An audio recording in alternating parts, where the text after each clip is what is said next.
Terima kasih pemirsa Anda kalau bersama kami. Saya ingin ke Bu Nadia. Bu Nadia, kita sepakat bahwa pasalnya juga sepakat vaksinasi ini harus tetap dilakukan demi kebaikan bersama masyarakat Indonesia. Tapi kan begini, pertanyaannya tidak semua nanti masyarakat Indonesia akan langsung mendapatkan vaksin. Bagaimana jika nanti ada masyarakat yang ingin mendapatkan vaksin tapi namanya tidak terdaftar, tidak mendapatkan SMS? Apa yang harus mereka lakukan, Bu Nadia? Ya, tentunya kita akan bekerja sama dengan puskesmas ya, di mana di puskesmas adalah penanggung jawab kesehatan di wilayah kerjanya bersama-sama dengan satuan tugas penanganan COVID-19 di tingkat kecamatan. Jadi pendataan ini baik yang secara elektronik ataupun secara manual akan kita lakukan, dan verifikasi data ini akan dilakukan jauh sebelum kita melakukan registrasi. Jadi memang ada dua tahap. Yang pertama adalah kita melakukan verifikasi data. Yang kedua setelah itu akan menerima SMS lagi untuk registrasi seperti itu. Baik. Saat ini kan kami juga melihat sudah ada tahapan-tahapan yang dilakukan. Namun skala prioritas ini seperti apa? Apakah memang ada jangka waktu tertentu, kelompok pertama, kemudian dilanjutkan masyarakat kedua, atau seperti apa, Dr. Siti Nadia? Iya. Karena saat ini tentunya pelaksanaan vaksin ini sangat dipengaruhi dengan jumlah vaksin yang tersedia di kita ya, sehingga memang tentunya vaksinasi ini akan disesuaikan dengan sasaran-sasaran prioritas. Nah, kita membagi dua secara besar. Yang pertama adalah tentunya vaksinasi ini kita tujukan kepada garda terdepan, karena garda terdepan ini kita semua sudah ketahui adalah yang terus-menerus terpapar dalam jumlah yang besar terhadap virus COVID-19, sehingga di garda terdepan pun kita bagi menjadi dua. Yang pertama adalah tenaga kesehatan atau petugas kesehatan, dan yang kedua adalah petugas pemberi pelayanan publik. Untuk kemudian nanti setelah bulan April kita akan melakukan vaksinasi secara nasional kepada masyarakat lainnya, baik itu masyarakat yang memang sesuai dengan kondisi, artinya tinggal pada daerah dengan resiko ataupun zona merah. Dan selanjutnya juga akan kita lakukan vaksinasi kepada masyarakat yang rentan lainnya. Oke, Bu Nadia, ini kan kita ketahui kita memesan vaksin dari beberapa perusahaan farmasi. Ada Sinovac, kemudian BioNTech, kemudian juga ada Pfizer. Nah, pembagian untuk masing-masing mereknya ini sendiri bagaimana, Bu Nadia, untuk nanti penerima vaksin ya? Iya.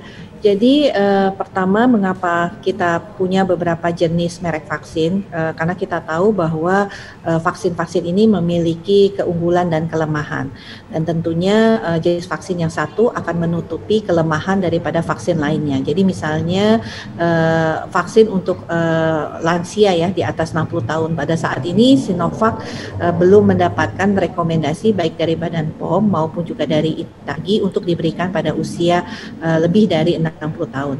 Nah, kita nanti melihat apakah ada jenis vaksin yang sudah masuk yang bisa kita berikan kepada lanjut usia, juga kemudian pada kondisi-kondisi dengan penyakit penyerta lainnya.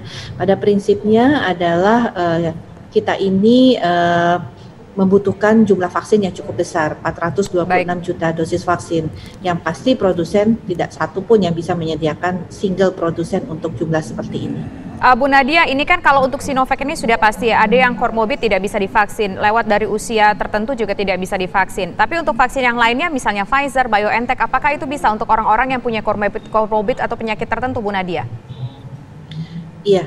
Tentunya nanti kalau vaksin ini sudah tiba di kita akan melakukan evaluasi ya. Badan POM tentunya akan melihat dari aspek keamanannya untuk golongan populasi dengan usia lanjut atau dengan komorbid, apakah cukup aman untuk diberikan Pfizer. Tapi kalau kita melihat apa yang informasi dari luar bahwa Pfizer maupun AstraZeneca ini sudah memberikan vaksinasi pada usia lanjut. Nah.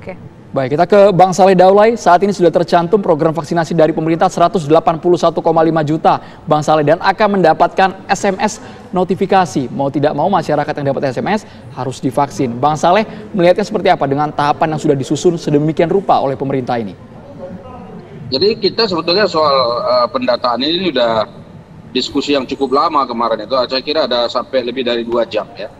Bahwa pemerintah mengatakan mereka sudah punya nama, alamat, kemudian nomor telepon yang bisa dihubungi. Jadi sebetulnya kita mengkritisi soal pendataan ini karena setahu kita data ini adalah persoalan laten di Indonesia karena selalu ada masalah. Ya kita lihat saja data-data bantuan sosial, data-data BPJS, bahkan data pemilih tetap kita DPT ya pada saat pemilu itu juga jadi masalah. Nah karena itulah maka sekarang ya kita berharap bahwa data-data yang akan disampaikan oleh pemerintah itu betul-betul data yang terverifikasi secara benar. Okay. Nah tetapi masalahnya tadi kalau misalnya data-data tadi katakanlah yang 181,5 juta itu misalnya ditangani oleh pemerintah sekarang, itu tentu harus di backup. Nah, saya menawarkan kepada Menteri Kesehatan kemarin, bagaimana agar data itu mulai juga berbasis dari desa atau kelurahan, kemudian RT RW sampai ke atas begitu. Karena kalau misalnya diharapkan seperti apa yang dilakukan pemerintah, saya sekali lagi mengatakan itu akan kesulitan untuk melakukan pendataan semacam itu. Baik, terima kasih Bang Saleh Daulay atas waktunya bersama kami di program Kabar Petang dan juga Ibu Siti Nadia sudah bergabung bersama kami, dan pemirsa kami akan kembali dengan sejumlah informasi penting lainnya sesaat lagi.